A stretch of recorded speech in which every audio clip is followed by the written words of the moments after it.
आपण आता पुढच्या बातमीकडे जाणार आहोत। एक महत्त्वाची बातमी येते ती म्हणजे राज्यातील वीज कर्मचाऱ्यांना 25% पगारवाढीची घोषणा ऊर्जा मंत्री अजित पवारांनी जाहीर केली आहे। तब्बल 85,000 वीज कर्मचाऱ्यांना ह्या पगारवाढीचा फायदा होणार आहे। आपण पाहतोय की 85,000 वीज कर्मचाऱ्यांना आता या पगारवाढीचा फायदा होणार आहे। 1 एप्रिल 2013 पासून पगारवाढ लागू होणार असल्याचं समजतंय आणि आपण ह्या संदर्भात अधिक माहिती घेऊया आमचे प्रतिनिधी दीपक भातुसे यांच्याकडून।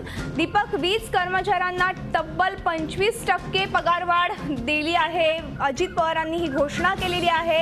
काय सांगाल, एकूणच निवडणुकांच्या तोंडावरती या सगळ्या घोषणा होत आहेत का? निश्चितच बोलावं लागेल, कारण राज्यात जवळपास 85,000 वीज कर्मचाऱ्यांना याचा लाभ होणार आहे आणि त्यांना तब्बल 25% ही पगारवाढ घोषित केलेली आहे ऊर्जा मंत्री जे आहेत अजित पवार त्यांनी।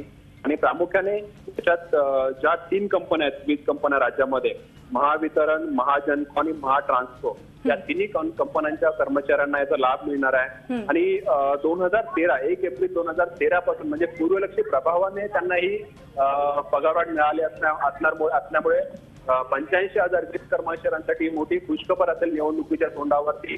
आणि उपमुख्यमंत्री आणि ऊर्जा मंत्री अजित पवारांकडनं त्यांच्यासाठी ही निवडणूक गिफ्ट म्हणावी लागेल, कारण एवढ्या मोठ्या प्रमाणावर पगारवाढ त्यांना अनेक त्या मीटिंग झाल्या त्यांच्या अजित पवारांबरोबर, अनेकदा त्यांनी आंदोलनं केली, मागण्या केल्या आणि अखेर आज ही मागणी आहे त्यांची पूर्ण झालेली आणि याचा लाभ 85,000 वीज कर्मचाऱ्यांना मिळणार आहे। मधुरा, नक्कीच एक खुश खबर आहे खरं तर। धन्यवाद दीपक या संपूर्ण माहितीबद्दल। आपण पाहतोय की वीज कर्मचाऱ्यांसाठी एक खुश खबर आहे, त्यांना एप्रिल 2013 पासून तब्बल 25% पगारवाढ जाहीर केलेली आहे।